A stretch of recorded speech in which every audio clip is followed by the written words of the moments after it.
Imagine if there was no tawbah for you and I. Imagine what would have happened where Allah Almighty would not have had for us a way to make amends. That would have been daunting. It would have been so different. But Allah says, we've created for you hope, to the degree that we say to all those who've transgressed in whatever way they have, لا تقنطوا من رحمة الله إن الله يغفر الذنوب جميعا. Don't ever lose hope in the mercy of Allah. Allah forgives all your sins, your wrongdoings. Don't become despondent. Don't allow Shaytan to make you think for a moment that you are beyond repair. No, seek forgiveness. Allah says, it's wiped out, it's gone. Don't worry. Don't even talk about it again. وَإِذْ أَخَذْنَا مِنَ النَّبِيِّينَ مِيثَاقَهُمْ وَمِنْكَ وَمِنْ نُوحٍ وَإِبْرَاهِيمَ وَمُوسَى وَعِيسَى ابْنِ مَرْيَمَ وَأَخَذْنَا مِنْهُمْ مِيثَاقًا غَلِيظًا. Beautiful verse where Allah mentions the Prophet ﷺ and then he mentions the other four names that we heard in the verse. Let's look at Hajar, the wife of the Prophet Ibrahim alayhi salam. She was accustomed to the obedience of Allah. Here's Ibrahim alayhi salam on such a high level of connection with Allah. What is the highest level of connection with Allah? When you can worship Him alone and you trust Him fully and you are happy with the decree that He has chosen for you. That's part of trusting Allah. At-tawakkulu ala Allah. Wa ala Allahi fatawakkalu in kuntum mu'mineen. If you are true believers, lay your trust fully in Allah. Believe that whatever's going on, I trust Allah. Negative, I trust Allah. Positive, I trust Allah. For me, it's negative, positive. For Allah, it's part of what He's decided for me. You go through a happy day, you trust Allah. You go through a sad day, you trust Allah. You made a profit, you trust Allah. You made a loss, you trust Allah. Someone passed away, you trust Allah. Someone was born, you trust Allah. You got married, you trust Allah. You divorced, you trust Allah. All of that, you trust Allah. And beyond, you got a job, alhamdulillah. You lost the job, alhamdulillah. Alhamdulillahi ala kulli hal. The hadith says there will be a special caller on the day of judgment, right at the beginning, who will call out and say, where are those who used to praise Allah upon all conditions, hard and easy? And for them there will be a special calling on the day of judgment, and they will be reckoned very first, and they will go into paradise among those who enter first. But I trust Allah. I know that Allah has something in it for me. Ultimately, perhaps it's just the patience that you bore that would result in your entry into paradise without reckoning. And if you kept on saying alhamdulillah and it brought you closer to Allah, that's your ticket to paradise.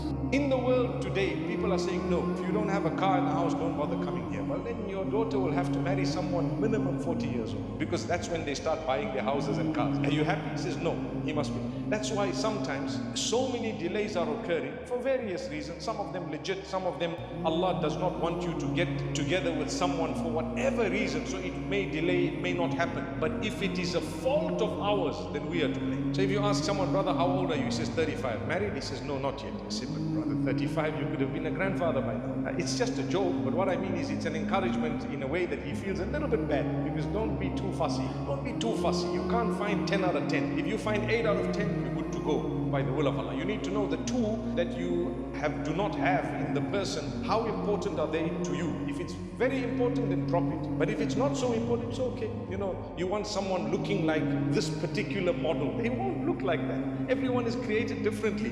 They look different. It's a notch down or 1 or 2 notches down. Who said you are the most handsome person on earth? You know, may Allah Almighty make things easy for all of us. Each one of us may claim that we are struggling. Some people are looking for jobs. Some people are looking for spouses. Some people are looking for the rent to pay for a place to stay. Some people are looking for money for food in their own lives. Some people don't have enough for medicine. People are struggling in so many ways. Wallahi, I tell you something. Allah has kept us as a family. You might think that it's too big an amount, but together we can cover it. Together we can cover it. When I met with some of the brothers, the fathers of this community upstairs just now earlier, and we were talking about how this masjid came about and so on, there was a time when they thought this is not possible, it's very expensive. But But guess what? Together it was done by the help of Allah. It's the work of Allah. The same way everything can be done. If you have a struggle today, it's part of your journey on earth. Allah created you in order for you to be tested. So one day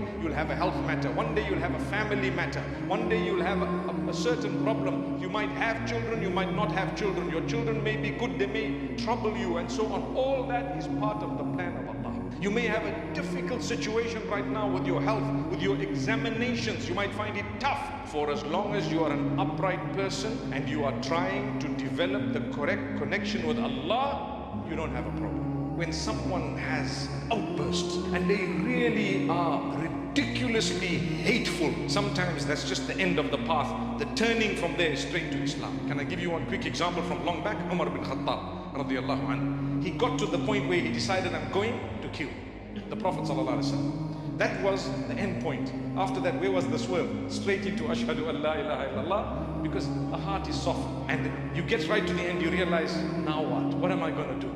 So don't underestimate when someone hates. As much as we have to stand up and defend ourselves, but you pray for them too. The Prophet ﷺ says, oh Allah, strengthen Islam by the acceptance of Islam of one of these two strong men, Amr ibn Hisham, who was Abu Jahl, or Umar ibn Khattab radiallahu anhu. Umar ibn Khattab radiallahu anhu came through. So this is Allah, and this is exactly what Allah Almighty is telling us, that you know what, we don't need you. You turn to Allah, you turn to Him, and others will turn. When certain things happen, sometimes it looks negative, it brings about positivity. How many of us came to the house of Allah because we needed to heal from an issue that we had? You were wronged, you went through something really bad, you were sick and unwell, and you had a medical problem. You tried hard to get a job and you came crying to the house of Allah, oh Allah help me, oh Allah help me. What happened? Allah brought you to Him through a problem. Had you not had that problem, you would not have come back, maybe. So Allah says, we brought you through an issue, problem you had come. So whenever you have a problem, it's not a sign of the hate and anger of Allah or the punishment of Allah, not necessarily.